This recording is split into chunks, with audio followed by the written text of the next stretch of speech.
තෙරුවන් සරණයි. අයිබෝවන්. දහම් පාසල අවසාන පසුගිය විභාග ප්‍රශ්න පත්‍ර සාකච්ඡාව. දෙවැනි ප්‍රශ්න පත්‍රයේ බුද්ධ ධර්මය හා පාලි භාෂා පරිචය. 2017-2018 අවුරුද්දේ බුද්ධ ධර්මය හා පාලි භාෂා පරිචය කියන ප්‍රශ්න පත්‍රයේ පළවෙනි කොටස තමයි අපි මෙතනදී සාකච්ඡා කරන්නේ. පළවෙනි කොටසේ ප්‍රශ්න කිහිපයක් සඳහන් වෙනවා. පළවෙනි කොටසේ පළවෙනි ප්‍රශ්නේ රෝම ඉලක්කම් තියෙනවා 4ක්. දෙවෙනි ප්‍රශ්නේ ඒත් රෝම ඉලක්කම් තියෙනවා 4ක්.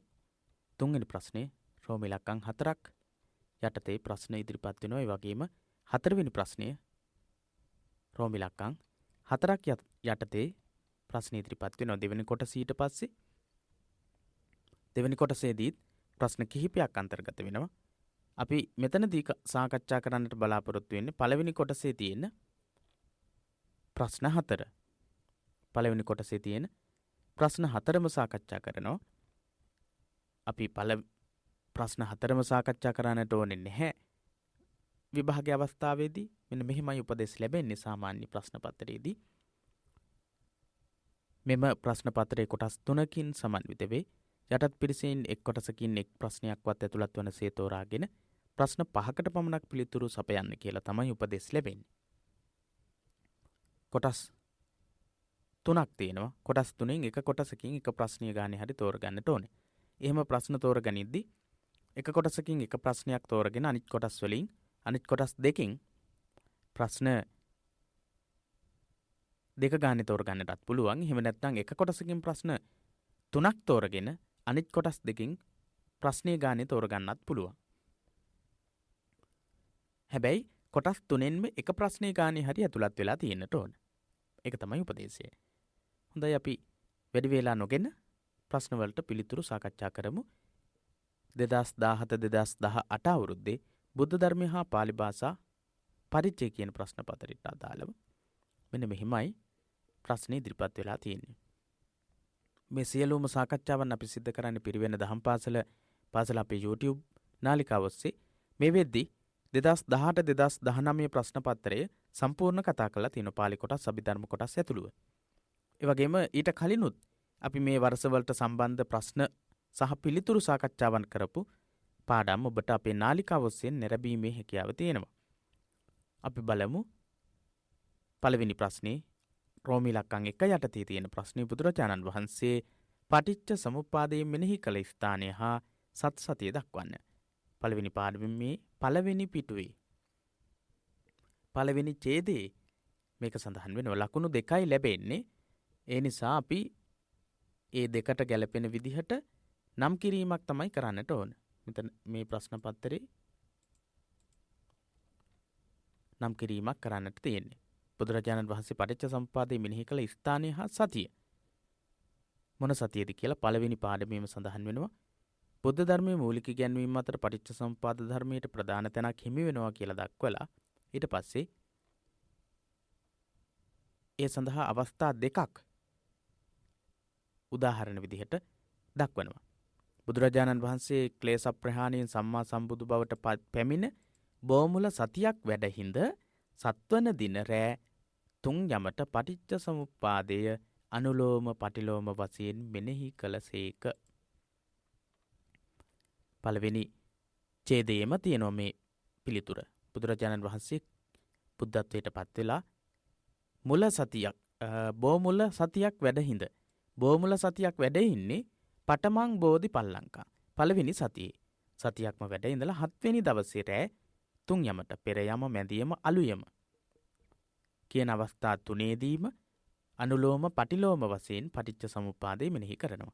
එහෙනම් පළවෙනි සතියේ 7 වෙනි දවසේ තමයි බුදුරජාණන් වහන්සේ පටිච්ච සමුප්පාදය අනුලෝම පටිලෝම වශයෙන් මෙනෙහි කරලා තියෙන්නේ. ප්‍රශ්නය බුදුරජාණන් වහන්සේ පටිච්ච සමුප්පාදය මෙනෙහි කළ ස්ථානය හා සතිය දක්වන්න. ස්ථානය සහ සතිය.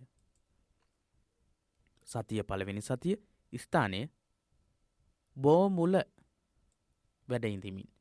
ශ්‍රී මහා බෝධීන් වහන්සේ අසලමයි පළවෙනි සතිය වැඩ ඉන්නේ. බෝමැඩ පටමං බෝධි පල්ලංකම් කියලා කිව්ව එකයි. ඉතින් බෝමැඩ පළවෙනි සතිය. එච්චරයි අපි ලියන්නට ඕන. ලකුණු 2යි ලැබෙන්නේ. බලන්න.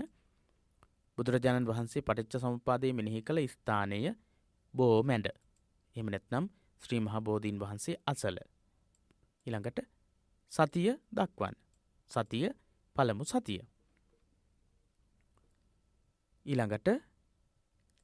ඊළඟ ප්‍රශ්නයට අවධානය යොමු කරමු. ඒ වගේම මේ පටිච්ච සමුප්පාදයේ මෙනෙහි කරපු අවස්ථා දෙකක් ගැන පටිච්ච සමුප්පාදයට මූලිකත්වය ලබා දුන්න අවස්ථා දෙකක් ගැන සඳහන් වෙලා තියෙනවා. සැරියුත් මුගලන් දෙනමට එහෙම නැත්නම් කෝලිතුපතිස්ස දෙනමට දෙපළට අස්සජි හාමුදුරන් වහන්සේ දේශනා කළෙත් පටිච්ච සමුප්පාදයේ බව සඳහන් වෙනවා. ඉතින් 2018 2019 වර්ෂයේ ප්‍රශ්න පත්‍රය ඇසුරින් ඒ සම්බන්ධයෙන් අපි කතා කරලා තියෙනවා. ඒ නිසා මෙතනදී අපි ඒ ගැන කතා කරන්නට සූදානම් වෙන්නේ නැහැ. එම ධර්මයේ මෙනෙහි කළ ක්‍රමයේ කීවැදෑරුම් දැයි දක්වා ඒවා නම් වශයෙන් හඳුන්වන්න. එම ධර්මයේ මෙනෙහි කළ ක්‍රමය කීවැදෑරුම් දැයි දක්වා ඒවා නම් වශයෙන් හඳුන්වන්න. ඉතින් අපි ඉස්සෙල්ලා කතා කරපු කොටසෙත් ඒකට පිළිතුර ලැබුණා. බුද්ධ ධර්මයේ මූලික ඉගැන්වීම් අතර පටිච්ච සමුප්පාද ධර්මයට ප්‍රධාන තැනක් හිමි වෙනවා කියලා ඒ ආරම්භ කරන වාක්‍යයේදී සත්වන දින රැ 3 යමට පටිච්ච සමුප්පාදයේ අනුලෝම පටිලෝම වශයෙන් මෙනෙහි කළ සේක. ප්‍රශ්නය බලන්න. ප්‍රශ්නයට අනුව පිළිතුර අපිට ලියන්නට පුළුවන්. එම ධර්මයේ මෙනෙහි කළ ක්‍රමය කීවැදෑරුම් දැයි දක්වා ඒවා නම් වශයෙන් හඳුන්වන්න. කීවැදෑරුම්ද? දෙවදෑරුම්. දෙවදෑරුම් ආකාර දෙකයි. අනුලෝම පටිලෝම. කීවැදෑරුම්ද කියලා අහන්නේ අනුලෝම වශයෙන් මෙනෙහි කිරීම, පටිච්ච සමුප්පාදයේ පටිලෝම වශයෙන් මෙනෙහි කිරීම. දෙවදෑරුම් අනුලෝම පටිලෝම. දෙවදෑරුම් අනුලෝම පටිලෝම. ඒ විදිහට පිළිතුරු දෙන්නට පුළුවන්. එම ක්‍රමවලින් ප්‍රකාශිත සසර ගමන් ස්වභාවය පෙන්වා දී පටිච්ච සමුප්පාදය ඉදිරිපත් කරන කෙටි සූත්‍රය පෙන්වා දෙන්න. ලකුණු 6ක් ලැබෙනවා. ඉස්සෙල්ලාම කරන්නට තියෙන්නේ එම ක්‍රමවලින් ප්‍රකාශිත මොන ක්‍රමවලින්ද?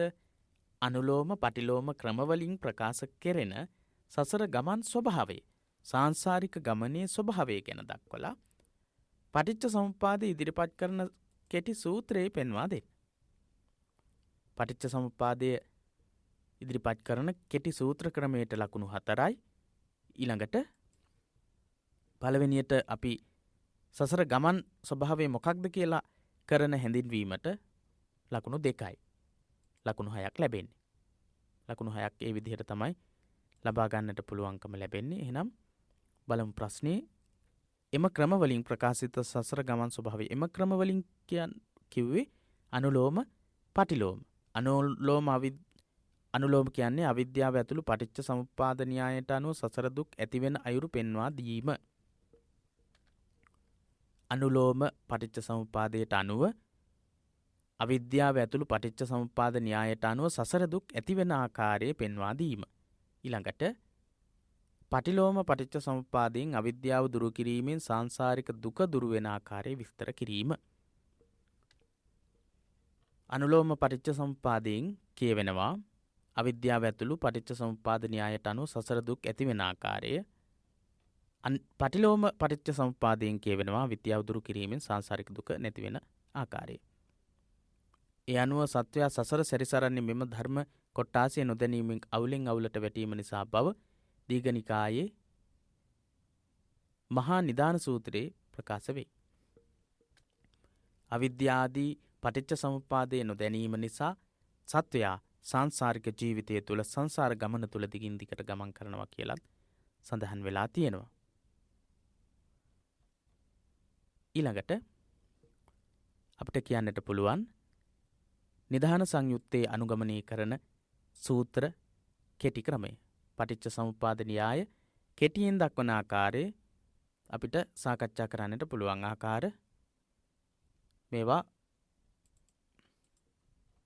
එකක් තමයි අස්මින් සති ඉමස්මින් සති ඉදං හෝති.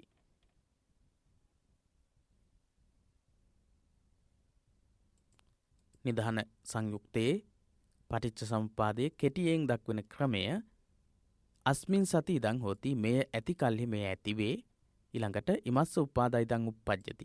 මේ කියන්නේ අනුලෝම පටිච්ච සමුප්පාදේ. අස්මින් සති ඉදං හෝති. මේ ඇති කල්හි මේ වේ.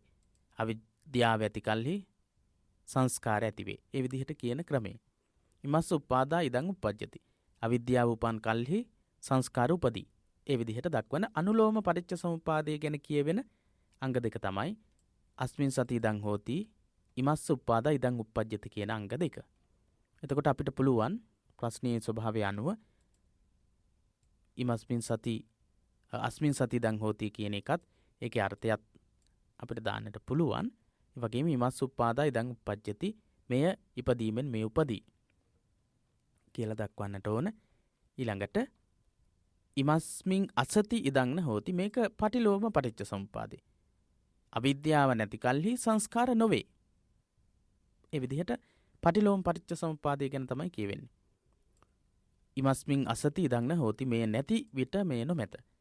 ඉමස්ස නිරෝධයි ඉදං නිරුද්ධති අවිද්‍යාව නිරුද්ධ වුණාට පස්සේ සංස්කාර නිරුද්ධ වෙනවා. ඒ විදිහට පටිලෝම පටිච්ච සමුප්පාදයට අයත් කෙටි ක්‍රම දෙක. ඒ වගේම පටිච්ච සමුප්පාදයේ අනුලෝම පටිලෝම ක්‍රම දෙකම කියවෙන අවස්ථාවන් 4ම ලියන්නට කියලා තමයි ප්‍රශ්නයේදී උපදෙස් දෙන්නේ. අනුලෝම පටිලෝම ක්‍රම වලින් ප්‍රකාශිත සසර ගමන් ස්වභාවය පෙන්වා දී පටිච්ච සමුප්පාදය ඉදිරිපත් කරන කෙටි සූත්‍රය පෙන්වා දෙන්න කියන ප්‍රශ්නේ. ඒ සඳහා ඒ විදිහට පිළිතුරු ලියන්නට පුළුවන්. ඊළඟට පළවෙනි කොටසේ පළවෙනි ප්‍රශ්නේ 4වෙනි රෝම ඉලක්කම යටතේ තියෙන ප්‍රශ්නේ පටිච්ච සමුප්පාද ධර්මයට අයත් අංග 12 ලියා අවිද්‍යාව නිසා රැස් කරන කර්ම කවරේදයි පෙන්වා දෙන්න. පටිච්ච සමුප්පාදයේ අංග 12 අපි මීට කලින් පාඩමේදී කලින්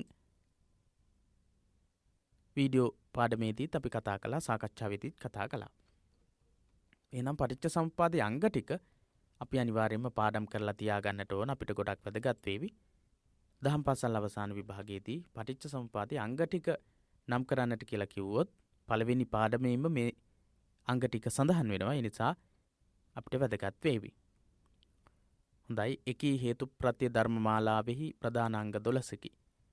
අවිජ්ජා සංඛාර විඥාන නාම රූප සලආයතන පස්ස වේදනා තණ්හා උපාදාන භව ජාති ජරා මරණ කියලා. මේවා පිළිවෙලටම ලියන්නටත් වෙනවා. අංග 12ම පිළිවෙලට ලියන්නට ඕන.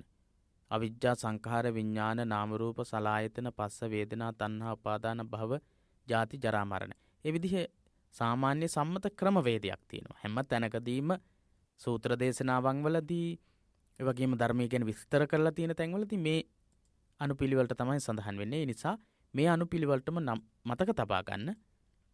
ඒක තමයි නිවැරදිම හැදෑරීම, නිවැරදිම ඉගෙන ගැනීම. අවිජ්ජා සංඛාර විඥාන නාම රූප සලආයතන පස්ස වේදනා තණ්හා උපාදාන භව ජාති ජරා මරණ කියන අංග 12ම ලියන්නට ඕන. ප්‍රශ්නේ බලන්න පටිච්ච සමුප්පාද ධර්මයට අයත් අංග 12 ලියා අවිද්‍යාව නිසා රැස් කරන කර්ම කවරේදයි පෙන්වා දෙන්න. පළවෙනියට අපි මේ අංග 12 නම් කරන්නට ඕනේ. ඊළඟට අවිද්‍යාව නිසා රැස් කරන කර්ම. පාඩමෙන් සඳහන් වෙනවා අවිද්‍යාව සඳහාද තවත් හේතු තිබේ. නොදැනීම නිසා කුසල කර්ම අකුසල කර්ම රැස් කරයි. නොදැනීම නිසා එහෙම නැත්නම් අවිද්‍යාව නිසා රැස් කරන්නේ මොන කර්මද එහෙනම්? 1 අකුසල කර්ම, 2 1 කුසල කර්ම, අනිත් 1 අකුසල කර්ම. සංස්කාර කියලා කියන්නේ අන්න ඒක. අවිජ්ජාපච්චය සංඛාරා. අවිද්‍යාව හේතුවෙන් අවිද්‍යාව ප්‍රත්‍ය කරගෙන සංස්කාරය ඇති වෙනවා කියන ඉගැන්වීම. හොඳයි. ඒ ප්‍රශ්නේ සඳහා ඔබට පැහැදිලි පිළිතුරක් ලැබෙනවා. ඊළඟට දෙවැනි ප්‍රශ්නය සඳහා පිළිතුරු බලමු. පළවෙනි රෝම ඉලක්කම යටතේ තියෙන ප්‍රශ්නය තමයි දුක ඇතිවීමේ හේතුව දක්වන ආර්ය සත්‍ය නම් කර. එම හේතුව කුමක්දයි පෙන්වුම් කරන්න.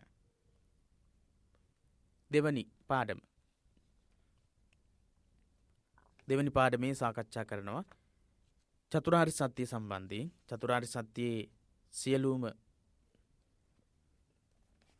ඉගැන්වීම් ඉතාමත් කෙටියෙන් සහ ගැඹුරින් සාකච්ඡා කරලා තියෙනවා මේ පාඩමේදී. එහෙනම් දුක ඇතිවීමේ හේතුව දක්වන ආර්ය සත්‍ය නම් කර. මේක දැක්වෙන දුක හට ගැනීම කියලා. පස්වෙනි පිටුවේ දෙවැනි පාඩමේ පස්වෙනි පිටුවේත් මේ ගැන සඳහන් වෙලා තියෙනවා. ඊට අමතරව දෙවන ආර්ය සත්‍ය දුක හට ගැනීම කියන තැනත් මේ සම්බන්ධයෙන් විස්තර කරලා තියෙනවා. දුක්ඛ සමුදය දුක හට ගැනීම ප්‍රශ්නය දුක ඇතිවීමේ හේතුව දක්වන ආර්ය සත්‍ය නම් කරන්න. අපි නම් කරන්නට විතරයි ඕන දුක්ඛ සමුදය දුක හට ගැනීම. එහෙම නැත්නම් දුකට හේතුව. දුක්ඛ සමුදය කියලා කියන්නේ. දුකට හේතුව සොයා බලන මහා කාරුණික බුදුරජාණන් වහන්සේ ප්‍රධාන වශයෙන් දක්නේ තෘෂ්ණාවයි. දුකට ප්‍රධානම හේතුව මොකද්ද? තණ්හාව. තණ්හාව. ප්‍රශ්නේ බලන්න.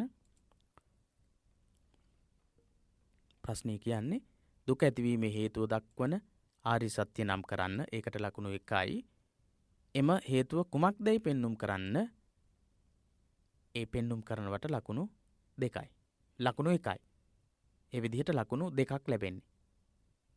ලකුණු 2ක් ලැබෙන්නේ ආර්ය සත්‍ය නම ලියනවට ඊළඟ එක දුක ඇතිවීමට හේතුව මොකක්ද කියලා ලියනවට ලකුණු 1ක් ලැබෙනවා. ඒ විදිහට තමයි ලකුණු 2ක් ලැබෙන්නේ. ඊළඟට ඒ ස්වરૂප වශයෙන් කීවැදෑරුම් වේදැයි දක්වා ඒවා නම් කරන්න. එය ස්වરૂප වශයෙන් කීවැදෑරුම් වේදැයි දක්වා ඒවා නම් කරන්න. දැන් බලන්න අපි උඩ ප්‍රශ්නයේදී අවශ්‍ය නැහැ ඇත්තටම දුක ඇතිවීමේ හේතුව දක්වන ආර්ය සත්‍ය නම් කරලා එම හේතුව කුමක්දයි පෙන්눔 කරන්නට කියන අවස්ථාවේදී ඒ හේතුව තෘෂ්ණාව ඒක ආකාර 3යි එහෙම කියලා ලියන්න අවශ්‍ය වෙන්නේ නැහැ. ඒකට හේතුව මොකක්ද? දැන් මෙතනදී කියනවා ඒ ස්වરૂප වශයෙන් කීවැදෑරුම් වේදැයි දක්වා ඒවා නම් කරන්න. එය කියලා කිව්වේ මොකක්ද? තෘෂ්ණාව. තෘෂ්ණාවේ ආකාර ස්වરૂප කීවැදෑරුම් දැයි වේදැයි දක්වා ඒවා නම් කරන්න. ආකාර 3යි. එහෙනම් ලකුණු 4 ලැබෙන්නේ කීවැදෑරුම්ද කියලා දක්වන එකට. ඊට පස්සේ ඒවා 3 නම් කරන එකට කියනවා. නම් කරන එකට ලකුණු 3ක් ලැබෙනවා. ඒ විදිහට තමයි ලකුණු ලබා ගන්නට පුළුවන්කම තියෙන්නේ. තෘෂ්ණාව දුක හට ගැනීමේ හේතුව ලෙස බුදුරජාණන් වහන්සේ පෙන්වා දී ඇත. එය ත්‍රිවිධයි. තෘෂ්ණාව ආකාර 3යි. මේ ආකාර 3 තමයි කාම තණ්හා, භව තණ්හා, විභව තණ්හා. කාම තණ්හා, භව තණ්හා, විභව තණ්හා.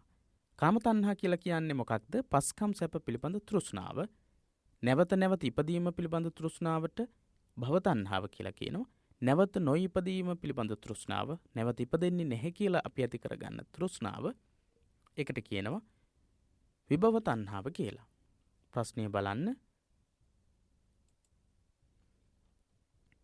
ඒ ස්වરૂප වශයෙන් කීවැදෑරුම් වේදැයි දක්වා ත්‍රිවිධයි, 3 ආකාරයි, තෘෂ්ණාව 3 ආකාරයි.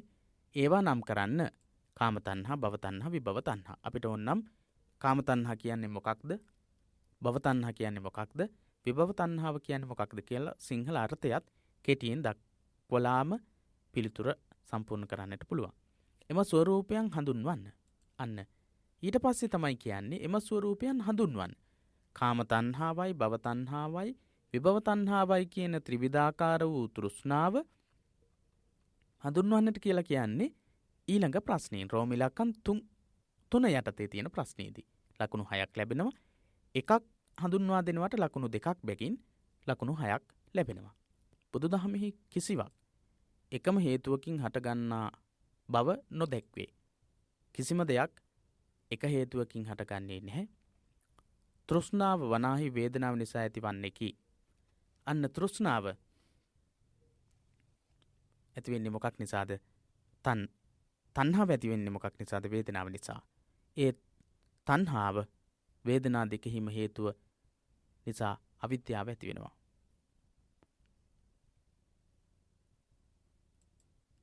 එහෙනම් තණ්හාව ඇති වෙන්නේ අවිද්‍යාව නිසා, නොදැනීම නිසා. තෘෂ්ණාව දුක ඇතිවීම සඳහා ආසන්න වශයෙන් ක්‍රියා කරන බලවත් හේතුවක් විදිහට සාකච්ඡා කරන්නට පුළුවන්.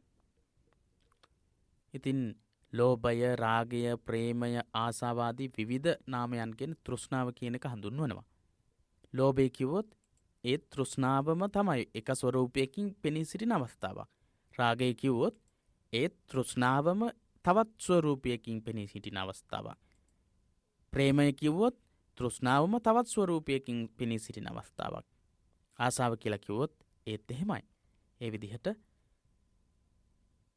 තෘෂ්ණාව ක්‍රියා කරනවා. තමා අයත් නොවන යම් කිසිවක් තමන් සතු කර ගැනීමේ කැමැත්ත මෙන් අදහස් කෙරේ. මොකක්ද තමන් අයිති නැතිද තමාට අයිති නැති දෙයක් තමන් කර ගැනීමට උත්සාහ කිරීම. සත්වයා කරන සියලු දේ සැප අරමුණු කරගෙන පවතී. සැප අරමුණු කරගෙන පවතිනවා. ඒ සැපයට කැමති දුක පිළිකුල් කරයි. දුක් දුම්නස් වේදනාවන්ගෙන් පෙළෙන විට සුවයක් දුම්නසක්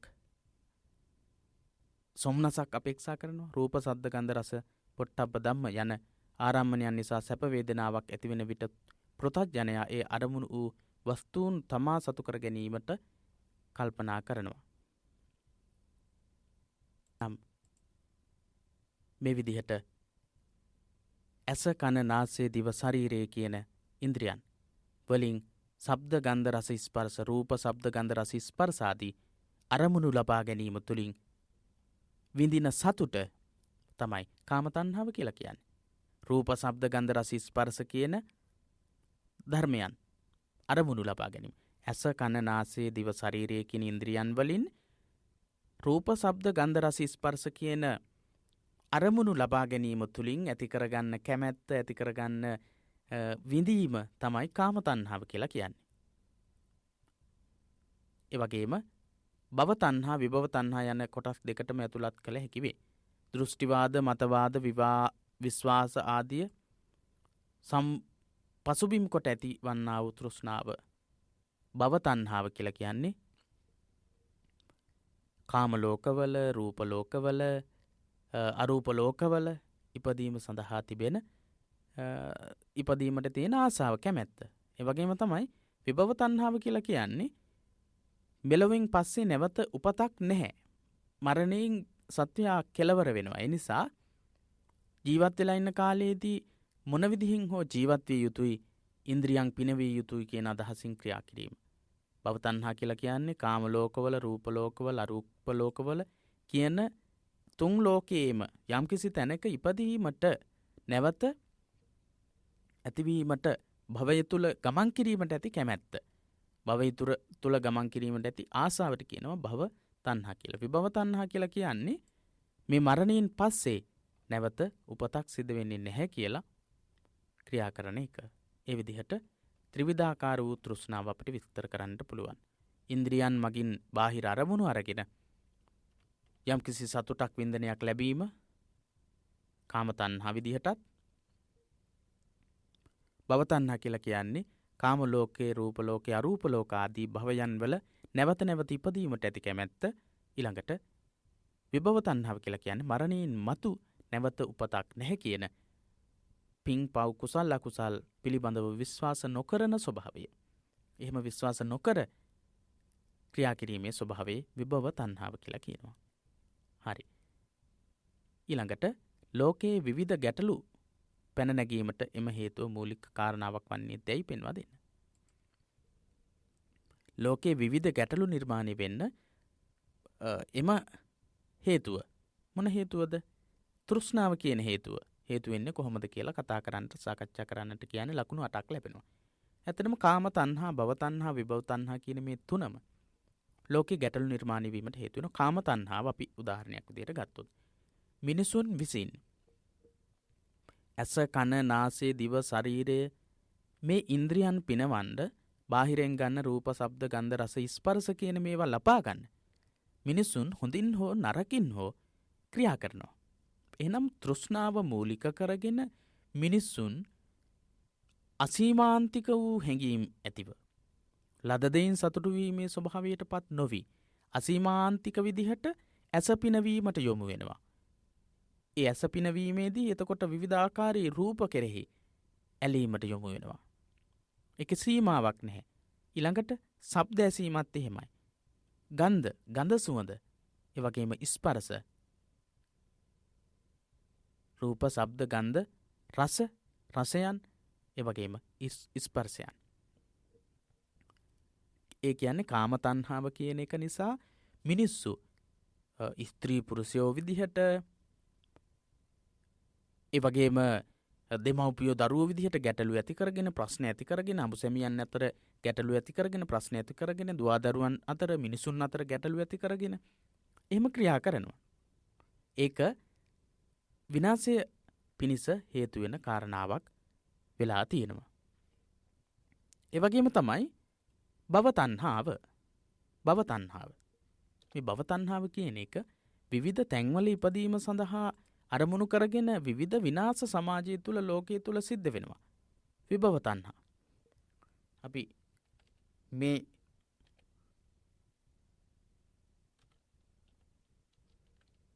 තණ්හාවන් විස්තර කරලා තමයි ලියන්නට වෙන්නේ. කාම තණ්හාව ඊළඟට අපි කතා කරමින් හිටියේ භව තණ්හාව.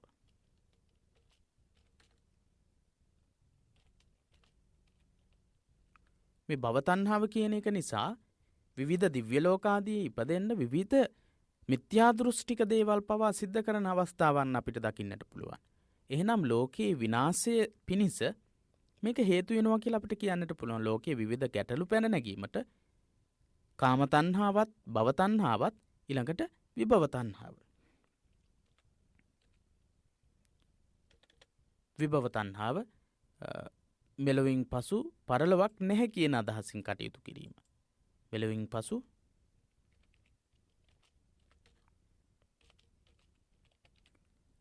උපතක් ජීවිතයක් නැහැ කියලා කල්පනා කරමින් මේ ලෝකේ ජීවත් වෙද්දී විවිධ දුරාචාරයන් විවිධ ආකාරයේ සමාජ විරෝධී ක්‍රියාවන් සිදු කරමින් ක්‍රියා කරන පිරිස් බිහි වෙනවා. එහෙනම් කාම තණ්හා, භව තණ්හා, විභව තණ්හා කියන ආකාර තුنين කියවෙන තෘෂ්ණාව සමාජයේ අයහපත විනාශය පිණිස හේතු වෙනවා. අහිත පිණිස පවතින කාරණාවන් කියලා අපිට මේ කරුණු තුනම විස්තර කරලා ලියන්නට පුළුවන්, කියන්නට පුළුවන්, ලියන්නට පුළුවන්. කාම තණ්හා, භව තණ්හා, විභව තණ්හා කියන මේ අවස්ථාවන් තුන සම්බන්ධයෙන්ම අපිට සාකච්ඡා කරන්න පුළුවන්. හොඳයි. ඔබට දෙවෙනි ප්‍රශ්නය සඳහා පිළිතුර ඉතාමත් හොඳින් පැහැදිලි වෙන්නට ඇති කියලා අපි විශ්වාස කරනවා. ඊළඟට තුන්වෙනි ප්‍රශ්නයේ ත්‍රිලක්ෂණයේදී සියලු ධර්මයන් බෙදෙන කොටස් දෙක නම් කරන්න. ත්‍රිලක්ෂණයේදී සියලු ධර්මයන් බෙදෙන කොටස් දෙක නම් කරන්නට කියලා කියන්නේ තුන්වෙනි පාඩම. ත්‍රිලක්ෂණීය පාඩම. ඉතින් 2017-2018 අවුරුද්දේදී අහලා තියෙන්නේ නම් චතුරාර්ය සත්‍ය කියන පාඩමේ පළවෙනි ආර්ය සත්‍ය ගැන නෙවෙයි දෙවෙනි ආර්ය සත්‍ය ගැන. වැඩිපුරම අහන්නේ පළවෙනි ආර්ය සත්‍ය, දෙවෙනි ආර්ය සත්‍ය සහ තුන්වෙනි ආර්ය සත්‍ය. පළවෙනි ආර්ය සත්‍ය, දෙවෙනි ආර්ය සත්‍ය, තුන්වෙනි ආර්ය සත්‍ය කියන ආර්ය සත්‍යයෙන් තමයි අහන්නේ. ඉතින් ඒ ආර්ය සත්‍ය වලින් අපි දැන් කතා කරපු දෙවෙනි ප්‍රශ්නේ තිබුණේ සම්පූර්ණම දෙවෙනි ආර්ය සත්‍ය, දුක්ඛ සමුදය ආර්ය සත්‍ය සම්බන්ධයෙන් ප්‍රශ්න යොමු වෙලා තිබුණේ. ඊළඟට ත්‍රිලක්ෂණීය පාඩමින් 2017-2018 අවුරුද්දේදී ලකුණු දෙකේ පළවෙනිම රෝම ඉලක්කම යටතේ තියෙන ප්‍රශ්නෙට යොමු වෙලා තියෙන්නේ ත්‍රිලක්ෂණයේදී සියලු ධර්මයන් බෙදෙන කොටස් දෙක නම් කරන්නට කියලා. සියලු ධර්මයන් බෙදෙන කොටස් දෙක නම් කරන්නට කියලා. ලෝකේ සියලුම දේවල් බෙදෙන කොටස් දෙක නම් කරන්නට කියන ප්‍රශ්නය දක්වනවා. ඉතින් අපි බලමු මේ අපි සාකච්ඡා කරපු කොටස් වලට අදාළ තොරතුරු. ත්‍රිලක්ෂණයේදී සියලු ධර්මයන් බෙදෙන කොටස් දෙක නම් කරන්නට කියන ප්‍රශ්නය. ත්‍රිලක්ෂණයේදී සියලු ධර්මයන් සංකත ධර්ම, අසංකත ධර්ම කියලා කොටස් දෙකකට තමයි බෙදෙන්නේ. එක සංකත ධර්ම, අනිත් එක අසංකත ධර්ම.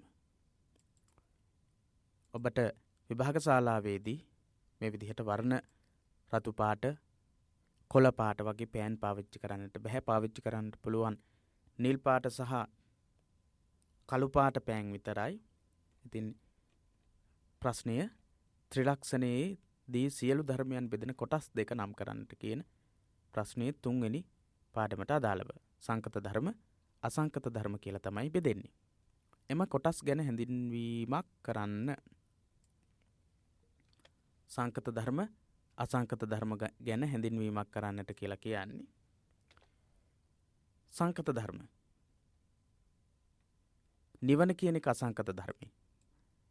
හේතු ප්‍රත්‍ය වලින් හට නොගත් කියන අදහස. හේතු ප්‍රත්‍ය වලින් හටගත් දේවල් වලට කියනවා කෙටියෙන් අපි කිව්වොත් හේතු ප්‍රත්‍ය වලින් හටගත් දේවල් සංකතයි. හේතු ප්‍රත්‍ය වලින් හට නොගත් යමක් වේද ඒක තමයි නිර්වාණය කියලා කියන්නේ, නිවන කියලා කියන්නේ. මේක අපි කතා කළොත් අනිත් ඔක්කොම සංකත ධර්ම. සෙසු සවිඥානික අවිඥානික සියල්ල. සවිඥානික කියලා කියන්නේ සිත් සහිත, අවිඥානික කියලා කියන්නේ පණ නැති, එහෙම නැත්නම් විඥානයක් සම්බන්ධ වෙන්නේ නැති. සිතක් සහ සිතුවිලි සම්බන්ධ වෙන්නේ නැති.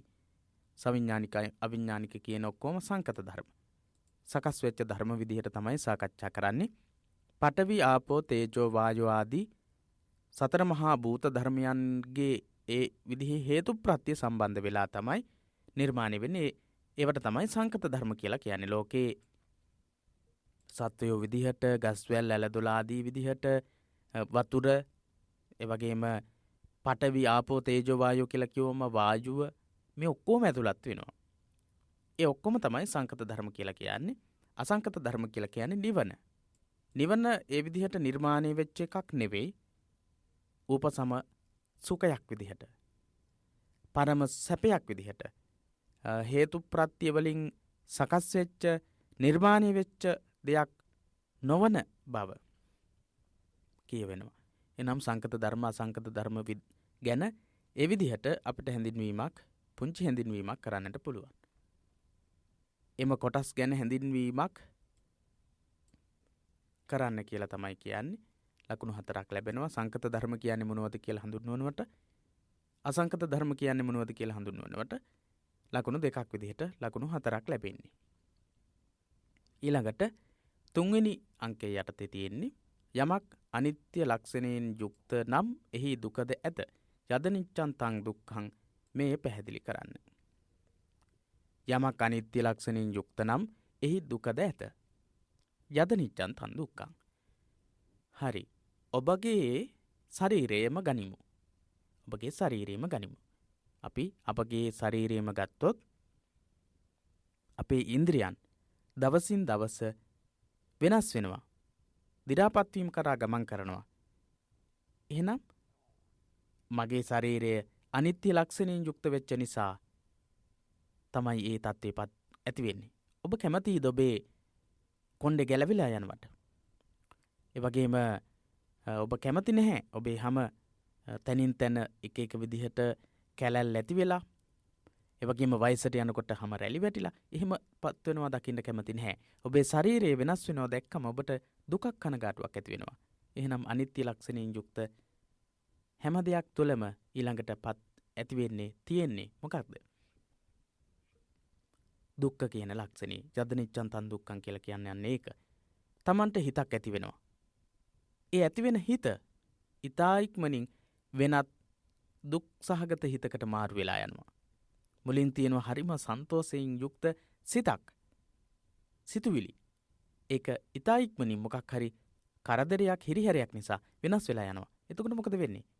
අර සතුටින් ප්‍රීතියෙන් තිබුණු හිත වෙනස් වෙලා ගිහිල්ලා දුක් සහගත හිතකට මාරු වෙලා ගිහිල්ලා. එහෙනම් සතුට සහගතව තියෙන හිතම තවත් වෙලාවකදී දුක් සහගත හිතක් බවට පත් වෙලා. එහෙනම් ඒ මොකක් නිසාද?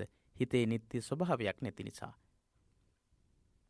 තවත් උදාහරණයක් ගත්තොත් අපේ ඥාතිවරයෙක්, යාළුවෙක්, හිතමිත්‍රයෙක් කවුරු හරි ගැන කල්පනා කරලා බැලුවොත් අපි කැමති අපේ දෙමව්පියෝ, අපේ වැඩිහිටියෝ, ඥාතිවරු, හිතවතුන් එක්ක හැමදාම එකම විදිහට ජීවත් වෙන්න. එයා එකකින් වෙන් නොවි ජීවත් වෙන්න. හැබැයි එහෙම පුළුවන්ද? එහෙම හැකියාවක් ලැබෙන්නේ නැහැ. අපි තාමත් ඉක්මනින් වෙනස් වෙන ස්වභාවයටපත් වෙනවා. දුකටපත් වෙනවා. ඉතින් දුක්ඛ ලක්ෂණය ජාති, ජරා, ව්‍යාධි, මරණ, ප්‍රියයන්ගෙන් වෙන්වීම, අප්‍රියයන් හා එක්වීම, පැතූ දේ නොලැබීම ආදී දුක් හැම එකකටම පත් වෙනවා. අනිත්‍ය ධර්මයේ නිසා. ඉපදුනා නම් ඊළඟට ලෙඩවීම කියන තැනට අනිවාර්යයෙන්ම පත් වෙන්න වෙනවා. ඊළඟට මරණය කියන තත්ත්වයටපත් වෙනවා. ප්‍රියයන්ගෙන් වෙන්වීම සිද්ධ වෙනවා. හැමදාම අපිට පාසල් වල ඉන්නට බෑ. හැමදාම අපිට දහම් පාසලේ ඉන්නට බෑ. ඒ ප්‍රිය අයගෙන් වෙන් වෙන්න වෙනවා. ඒ වගේම තමයි අපි කැමති යාළු හිත මිත්‍රාදීන් ඉන්න තැන්වල හැමදාම දිගටම ඉන්නට බෑ. ඒ විදිහට. ඒ වගේම තමයි ප්‍රිය අයත් එක්ක විතරක් නෙමෙයි අපිට රැකී ආරක්ෂාදී කරන්නට වෙන්නේ. පාසලේදී ශිෂ්‍යෝ විදිහට යාළු හිත මිත්‍රාදීන් එක්ක හිටියේ ඇත්තටම ප්‍රිය අයත් එක්ක විතරක් නෙමෙයි. තමන් ප්‍රිය අප්‍රිය ගුරුවරු පවා ඉන්නවා. තමන් හැම ගුරුවරයාටම කැමති නැහැ. ඉතින් ඒ වගේ තත්වයක් තියෙනවා. අපි කල්පනා කරපු දේවල්, අපි ප්‍රාර්ථනා කරපු දේවල්, අපි හිතාගෙන හිටපු දේවල් ඒ එකක්වත් ලබා ගන්න පුළුවන් කමක් ලැබෙන්නේ නැහැ. ඒකට හේතුව මොකක්ද? ස්ථීරසාර වූ හැමදාම එකම විදිහට පවතින ස්වභාවයක් නැති නිසා. එහෙනම් යම්කිසි දෙයක් අනිත්‍ය නම් ඊළඟට අනිවාර්යයෙන්ම දුක්ඛ කියන ලක්ෂණය පවතිනවා කියන එක තමයි ඒ තුලින් කියවුනේ. ඊළඟට අනාත්ම ලක්ෂණ ප්‍රතිවේදයේ බෞද්ධ ප්‍රතිපදාවේ ශ්‍රේෂ්ඨතම පියවර වේ. මේ පිළිබඳ අදහස් දක්වන්න. අනිත්‍ය දුක්ඛ අනාත්ම කියන ලක්ෂණ තුنين තුන්වෙනි ලක්ෂණය තමයි අනාත්ම කියන ලක්ෂණය. අනාත්ම න ආත්ම ආත්ම කියලා ස්ථීරසාරව සදාකාලිකව හැමදාම එකම විදිහකට නොවෙනස් වී පවතිනවා කියන ස්වභාවයක් තමයි මේ ආත්ම කියන එක. එහෙම ලක්ෂණයක් නැහැ කියලා ප්‍රතිවේද කර ගැනීම, අවබෝධ කර ගැනීම, හොඳින් දැන ගැනීම බෞද්ධ සම්ප්‍රදායේ බෞද්ධ ප්‍රතිපදාවේ එකම අරමුණ. අත්ත ආත්ම යන පදෙහි නිර්වචනය තමා කියන එක. තමා කියලා කෙනෙක්. අපි දැන් සාකච්ඡා කරමු. එතකොට ඔබටම තේරෙවි ඇත්තටම තමන් කියලා කෙනෙක්, මම කියලා කෙනෙක් නැහැ කියලා ඔබට වැටහෙවි. එතකොට එහි විරුද්ධාර්ථ හෙවත් තමායයි ප්‍රකාශ කළ හැකි දෙයක් නැති බව අනාත්ම යන්නෙහි ප්‍රකාශ කරේ. ඉතින් එහෙම තමන් කියලා කෙනෙක්, මම කියලා කෙනෙක්, මගේ කියලා දෙයක් එහෙම නැහැ කියන එක තමයි මේ අනාත්ම කියලා කියන්නේ. එහෙනම් මේ බුදුදහමේ අදහස වෙන්නේ, අරමුණ වෙන්නේ, බලාපොරොත්තු වෙන්නේ මේ ආත්ම කියන ස්වභාවයක් නැහැ කියලා තේරුම් ගන්න එක, අවබෝධ කරගන්න එක කියන එක අපිට පිළිතුරු ගොනු කරද්දී පැහැදිලිව ඒක වැටහෙන විදිහට, තේරුම් යන විදිහට පිළිතුරු ගොඩනගන්නට වෙනවා. එතකොට බොහෝ ආගම් වලින් කියනවා බ්‍රහ්ම, ඊශ්වර, ප්‍රජාපති, දෙවියන් වහන්සේ මේ විදිහට ලෝකේ මවපු කෙනෙක් ගැන. ඒ වගේම තමයි එහෙම මවපු කෙනා ආත්ම විදිහට සදාකාලිකව ශරීරය විනාශ වී යද්දී ශේෂවන එකම දෙය මේ ආත්ම කියන එක කියලා උගන්වලා තියෙනවා. හැබැයි බුදුදහමේ එහෙම උගන්වන්නේ නැහැ. බුදුදහම නিত্য, ද්‍රව, අවිනස්වර කිසිවක් පිළිගන්නේ නැහැ. නিত্য විදිහට තියෙන, ද්‍රව විදිහට තියෙන, ඒ වගේම වෙනස් නොවී පවතිනවා කියලා එහෙම තත්වයක් ගැන බුදුදහම පිළිගන්නේ නැහැ. සමස්ත ආගම් ඉතිහාසය තුලම මේ ලක්ෂණය අවබෝධ කරගෙන දහම් දෙසූ එකම ශාස්ත්‍රවරයා වෙන්නේ අනාත්ම ලක්ෂණය ඉදිරිපත් කරපු බුදුරජාණන් වහන්සේ. අනාත්ම අපි කතා කරලා බලමු, සාකච්ඡා කරලා බලමු. අනාත්ම කියන දෙය බුදුදහමේ ප්‍රතිවේද කරලා තියෙන්නේ කොහොමද කියලා. තමා අයත්‍ය යන වැරදි හැඟීම ආත්ම දෘෂ්ටිය නිසා ඇතිවෙන බව තමයි බුදුදහමේ ඉගැන්වීම. එතකොට එහෙම ආත්ම දෘෂ්ටිය ඇති කරගත්තම තමයි සාස්වත වාදය සහ උච්ඡේද වාදය කියන කොටස් දෙක ගොඩනැගෙන්නේ. සදාකාලිකව ආත්මීය වශයෙන් ගමන් කරන ස්වභාවයක් තියෙනවා. සදාකාලිකව ආත්මීය වශයෙන් ගමන් කරන ස්වභාවයක් තියෙනවා සාංශාරික ජීවිතය තුළ කියන එක තමයි සාස්වත දෘෂ්ටිය කියලා කියන්නේ. සාස්වතවාදය මොකක්ද? සාස්වතවාදය කියන්නේ සදාකාලිකව හැමදාම එකම විදිහට ඒ විදිහටම සංසාරයෙන් සංසාරයට ගමන් කරමින් පවතින තත්වයක් ගැන සාස්වතවාදය. උච්ඡේදවාදය කියලා කියන්නේ ආත්ම කියලා ස්වභාවයක් තියෙනවා. මරණයෙන් පස්සේ ඒ තත්ත්වේ ක්‍රියාත්මක වෙන්නේ නැහැ කියන එක. එහෙනම් ඒ විදිහට තිබුණු සාස්වතවාදයයි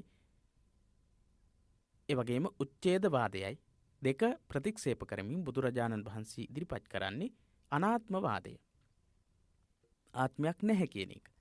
එහෙම ආත්ම, ජීවේ, විඥානයේ ආදී විවිධ නම් වලින් හඳුන්වා දී ඇත. එම කොටස අලුත් කයක් හා එක්ව නොනැසී ගමන් කරන බව සිතන්නට ඉඩක් ලැබේ. ශරීරයේ විනාශ වී ගියත් තමාගේ කිසියම් කොටසක් අලුත් කයක් හා එක් වෙනවා කියන ඉගැන්වීමක් සාස්වතවාදයේදී ඉගැන්වෙනවා. ඒක වැරදි. උච්ඡේද දෘෂ්ටිය තුලිනුත් ඒ වගේ අදහසක් ඉදිරිපත් කරනවා. ඒ අදහස තමයි මරණයෙන් පස්සේ නැවත සත්වයාගේ පැවැත්මක් සිද්ධ වෙන්නේ නැහැ කියන එක. නුවණැති ආර්ය ශ්‍රාවකයා කොහොමද කල්පනා කරන්නේ? මම කියලා හෝ මගේ කියලා හෝ මාහා සම්බන්ධ කියලා හෝ දෙයක් නැති බව තේරුම් ගන්නවා. අපි එක උදාහරණයක් විදිහට ගත්තොත් මෙතන සඳහන් වෙනවා බුදුරජාණන් වහන්සේ අලගද්දූපම සූත්‍රයේදී දේශනා කරලා තියෙන කාරණේ අපි බලමු. අලගද්දූපම සූත්‍ර දේශනාවේදී බුදුරජාණන් වහන්සේ දේශනා කරලා තියෙන්නේ ඊටමත් පැහැදිලිව අපිට තේරුම් ගන්නට පුළුවන් කාරණාවක්. මහණෙනි දෙවුරම් වෙහෙරට අවරින් මහජනයා තනකොළ අතුරුකිලි දර ආදී කඩාගෙන හෝ ඒවාට ගිනි තබා හෝ යනු දකින්නකොට මේ මිනිසුන් අප අතපය ආදී කඩා දමා හෝ අපට ගිනි තබා හෝ යන්නාහු යයි ඔබට හිතුණාද කියලා අහනවා. බුදුරජාණන් වහන්සේ අහනවා මහණෙනි මේ ජේතවනාරාමයේ අපට කැලෑවින් මිනිස්සු කොළ කඩාගෙන යනවා අතුරුකිලි කඩාගෙන යනවා දර කඩාගෙන යනවා. එහෙම කඩාගෙන යනකොට ඔබට දැනුණාද මහණෙනි මේ අපේ අතපය අපේ ශාරීරික කොටස් කඩාගෙන යනවා වගේ එහෙම දැනුණාද? බුදුරජාණන් වහන්සේට භික්ෂුන් වහන්සේලා පිළිතුරු දෙනව නැහැ. ස්වාමීන් භාග්‍යවතුන් වහන්සේ එහෙම උනේ නැහැ. ඒ මොකක් නිසාද? ඒ තන, දර, අතුරුකිලි ආදී අප නොවේ. අපහා කායික මානසික සම්බන්ධතාවයක් ඒ වගේ නැහැ. ඒ නිසා තමයි අපිට අපේ ඉන්ද්‍රියන් කඩාගෙන බිඳගෙන යනවා වගේ අපිට දැනුන්නේ නැත්තේ යන්නේ ඒ නිසා. කියලා හාමුදුරුවෝ ප්‍රකාශ කරනවා. එහෙමනම් මහණෙනි ඔබ අයත් නොවන රූප වේදනා ආදී ස්කන්ධ පංචකයත් ඒ වගේ. ඔබ පිටින් රූපයක් දැක්කට පස්සේ ඒක මගේ ජීවිතයත් එක්ක සම්බන්ධ රූපයක් කියලා ඔබ හිතින් මවා ගන්නවා. එතකොට එතනදී ආත්ම කියන සංකල්පයක් මගේ කියලා සංකල්පයක් ඇති කරගෙන තියෙනවා. හැබැයි ඔබ වෙනත් රූපයක් දිහා බලනකොට අර රූපේ ඔබේ මතකයක් පමණක් බවට පත් වෙලා ආත්මයක් විදිහට වෙනස් නොවි පැවතුණු රූප බලන්න පුළුවන් ස්වභාවයක් ඔබට තිබුණේ නැහැ. ඒ නිසා මොකද වුනේ? එක රූපයක් බලලා තව රූපයක් බලනකොට තමන්ගේ තත්ත්වය වෙනස් වෙලා එක ශබ්දයක් අහලා තවත් ශබ්දයකට කන යොමු වෙනකොට ඒ තත්ත්වයෙන් වෙනස් වෙලා ගිහිල්ලා මේ විදිහට එකම විදිහට ලබන්නට පුළුවන් රූප, ශබ්ද, ගන්ධ, රස, ස්පර්ශ ආදී එකඳු වින්දනයක්වත් එකම අරමුණක්වත් නැහැ. ඒ වගේම තමයි රූප, වේදනා, සංඥා, සංඛාර, විඥාන කියන ස්කන්ධ පහක් විදිහට ලබා ගන්න අත්දැකීම් පහත්. අන්න ඒ වගේ පංචස්කන්ධය තුලින් ඇති කරගන්න අත්දැකීම් රූප, වේදනා, සංඥා, සංඛාර, විඥාන කියන පහෙන් ඇති කරගන්න අත්දැකීම් පහත්. ඒ විදිහේ මගේ රූපය, මගේ වේදනාව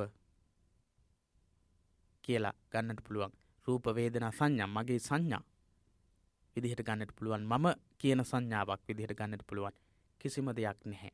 අන්නේ පංචස්කන්ධය සහ පංච උපාදානස්කන්ධය කියන ඉගැන්වීම් තුළින් බුදුරජාණන් වහන්සේ ආත්ම කියන සංකල්පේ ප්‍රතික්ෂේප කරලා තියෙනවා.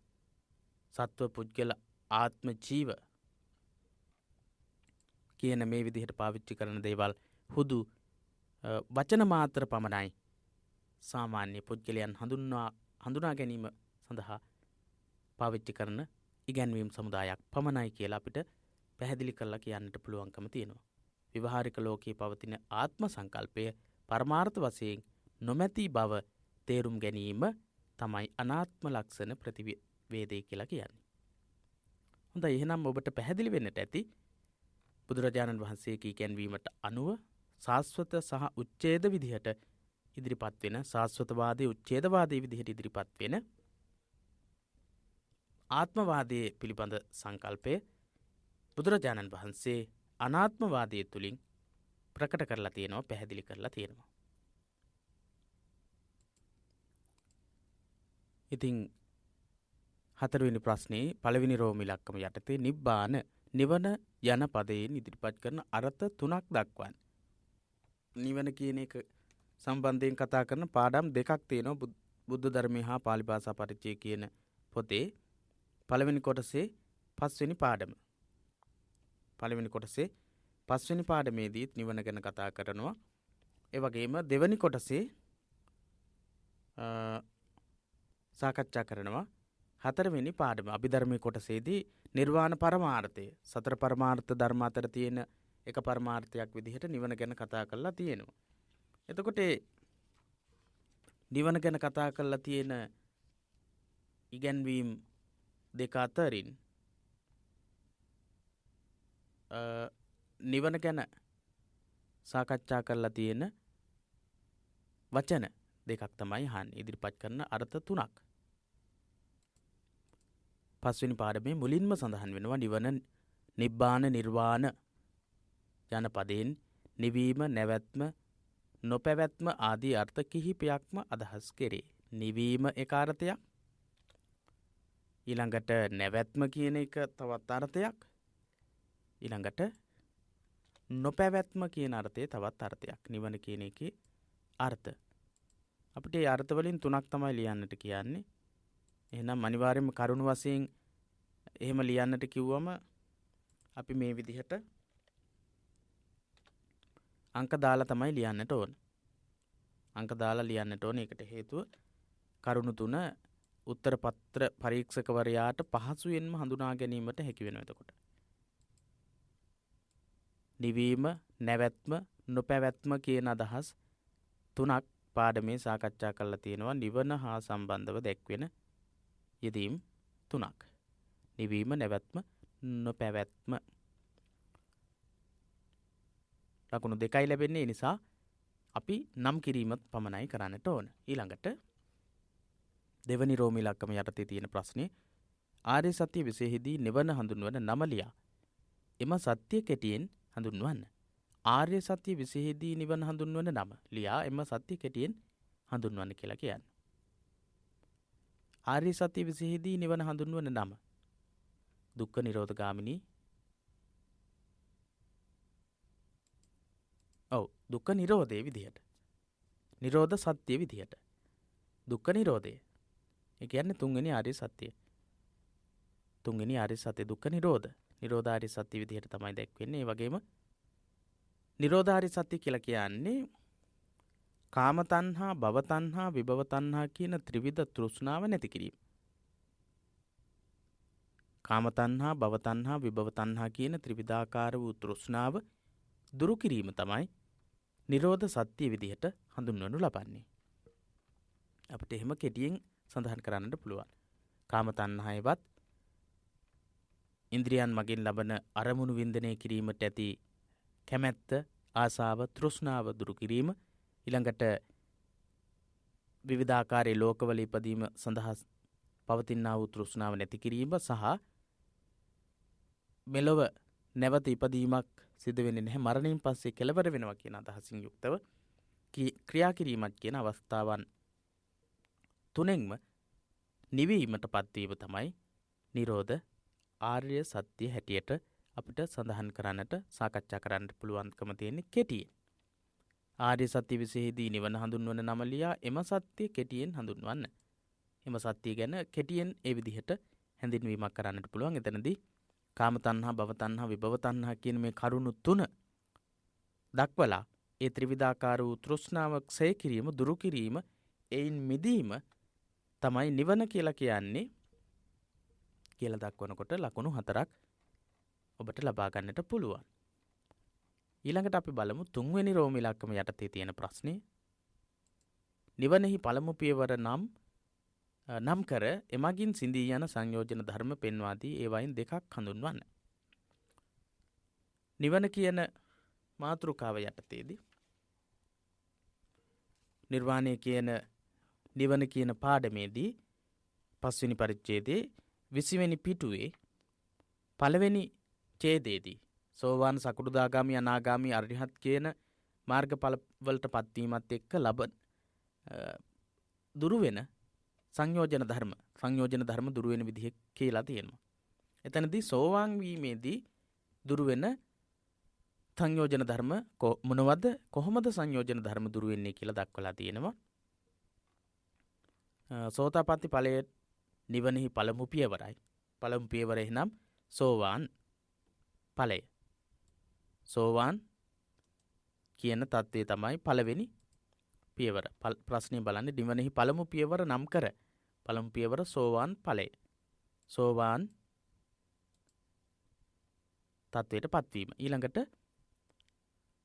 එහිදී යෝගාවචරයා මමය මාගේ යයි දැඩිව ගන්නා සක්කාය දිට්ඨියයි සසර හා නිවන පිළිබඳ සැක ඇතිවීම නම් වූ විචිකිච්ඡාවයි මිත්‍යා සීල හා ව්‍රත මගින් නිවන අවබෝධ කළ හැකි කියන සීලබ්බත පරාමාසයයි කියන සංයෝජන තුන නැති කරනවා.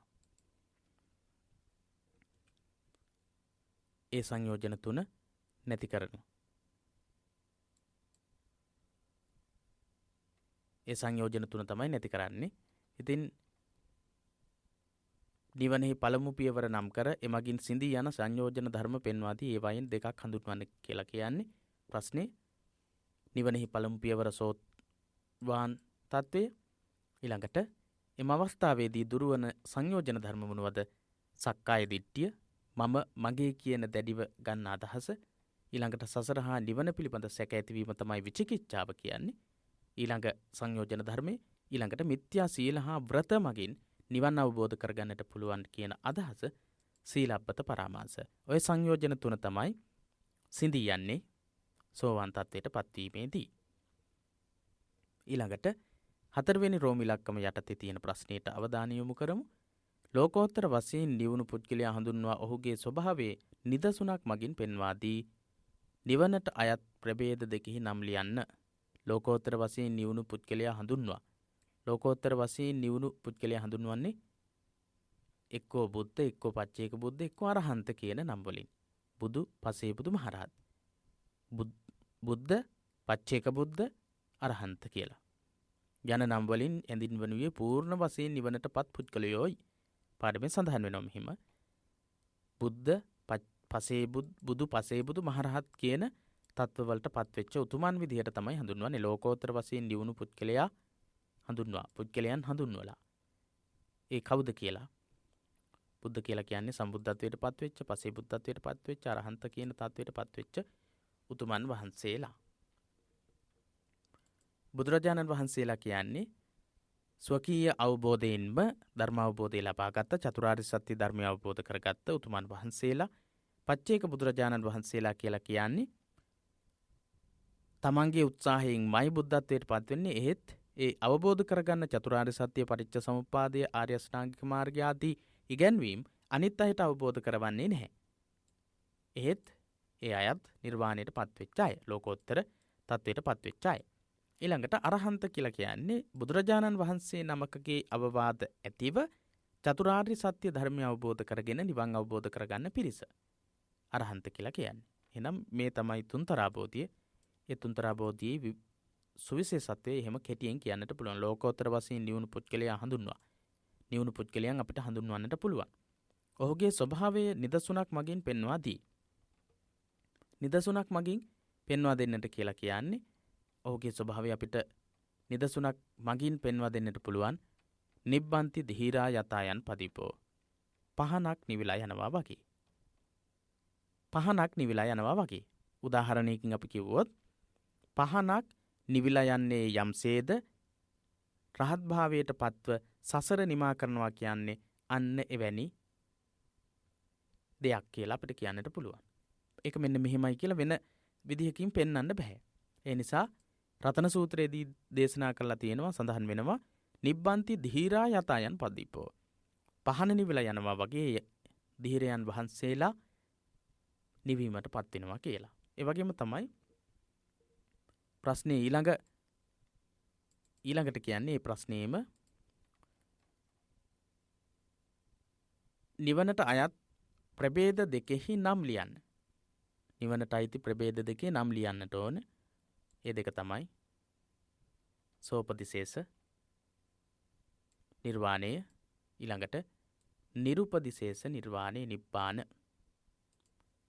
සෝපදිශේෂ නිර්වාණය, නිරුපදිශේෂ නිර්වාණය. සෝපදිශේෂ නිර්වාණය කියලා කියන්නේ නිවන් අවබෝධ කරගත්ත තැනැත්තා, උතුමන් වහන්සේ පංචස්කන්ධය පවතිද්දීම කෙලෙස් වලින් ඉවත් වෙලා නිර්වාණය අවබෝධ කර ගැනීම, නිර්වාණය සාක්ෂාත් කර ගැනීම සෝපදිශේෂ උපදි සහිතයි. එතකොට රූප වේදනා සංඥා සංඛාර විඥාන ආදී මේ ස්කන්ධ ධර්මයන්ගෙන් යුක්තයි. එහෙත් ඒ ස්කන්ධ ධර්ම කෙරෙහි උපාදානස්කන්ධයක් නැහැ. අන්නේ අවස්ථාවට තමයි කියන්නේ සෝපදිශේෂ නිර්වාණය කියලා. නිරුපදිශේෂ අනුපදිශේෂ කියලාත් කියනවා. ඒක වරද්ද ගන්නට එපා. නිරුපදිශේෂ නිබ්බාන සහ අනුපදිශේෂ නිබ්බාන කියලා සමහර වෙලාවට ලියලා තියෙනවා. එහෙම ලිව්වොත් වැරදි. නිරුපදිශේෂ කියන්නේත් අනුපදිශේෂ කියන්නේත් එක අවස්ථාවක්. ඒ කියන්නේ උපදිස් රහිත වෙමින් රූප වේදනා සංඥා සංඛාර විඥාන ආදී ස්කන්ධ පංචකයත් නැති වෙමින් ඉන්ද්‍රියන් ධර්මයක් නැති වෙමින් පිරිණිවීමටපත් වෙන අවස්ථාව තමයි නිරුපදිශේෂ නිර්වාණය කියලා කියන්නේ. මේ විදිහට විස්තර කරන්නට අවශ්‍ය නැහැ. ප්‍රශ්නේදී කියන්නේ නිවනට අයත් ප්‍රභේද දෙකෙහි නම් ලියන්න කියලා. නම් ලියන්නට කිව්වම නිරුපදිශේෂ කියන්නේ මොකක්ද? අනුපදිශේෂ කියන්නේ මොකක්ද? සෝපදිශේෂ කියන්නේ මොකක්ද? එහෙම කියන්නට අවශ්‍ය වෙන්නේ නැහැ. හොඳයි. අපි ඊළඟ සාකච්ඡාවේදී බුද්ධ ධර්මයේ හා පාලි භාෂා පරිචය පොතට අදාළව ඊළඟ කොටස සාකච්ඡා කරන්නට බලාපොරොත්තු වෙනවා. මෙතනදී අපි සාකච්ඡා කළේ ප්‍රශ්න පත්‍රයේ පළවෙනි කොටස. ඊළඟ කොටසින් අපි කතා කරන්නේ බුද්ධ ධර්මයේ හා පාලි භාෂා පරිචය කියන පොතේ තියෙන භාවනා පාඩමත් ඒ වගේම භාවනා පාඩම් ඒ වගේම අභිධර්මයේ කොටස් වලට අදාළ කොටස් වලින් තමයි අභිධර්මයේ පාඩම් වලට අදාළ කොටස් සහ භාවනා පාඩම් වලට අදාළ කොටස් වලින් තමයි දෙවෙනි කොටසේදී ප්‍රශ්න ඉදිරිපත් වෙන්නේ. සමත භාවනාව, විදර්ශනා භාවනාව, සිත්, චෛතසික, රූප, නිබ්බාන, නිවන ගැන නැවතත් කතා වෙනවා. ඒ කොටස් වලින් තමයි ප්‍රශ්න නිර්මාණය වෙන්නේ. ඉතින් අපි ඊළඟ කොටසේදී බලමු බුද්ධ ධර්මයේ හා පාලි භාෂා පරිචය ප්‍රශ්න පත්‍රයේ 2017-2018 අවුරුද්දේ කොයි වගේ ප්‍රශ්නද ඇවිල්ලා තියෙන්නේ, ඒ වගේ ප්‍රශ්නවලට කොහොමද අපි පිළිතුරු ලියන්නට යොමු වෙන්නට ඕන කියලා බලමු. එහෙමනම් පිරිවෙන දහම් පාසල අපගේ YouTube නාලිකාවෙන් තවත් වැදගත් වෙන දහම් පාසල් අවසාන පසුගිය විභාග ප්‍රශ්න පත්‍ර සාකච්ඡාවක් සමගින් සම්බන්ධ වීමේ බලාපොරොත්තුවෙන් සමුගන්නවා. තෙරුවන් සරණ ප්‍රාර්ථනා කරමින්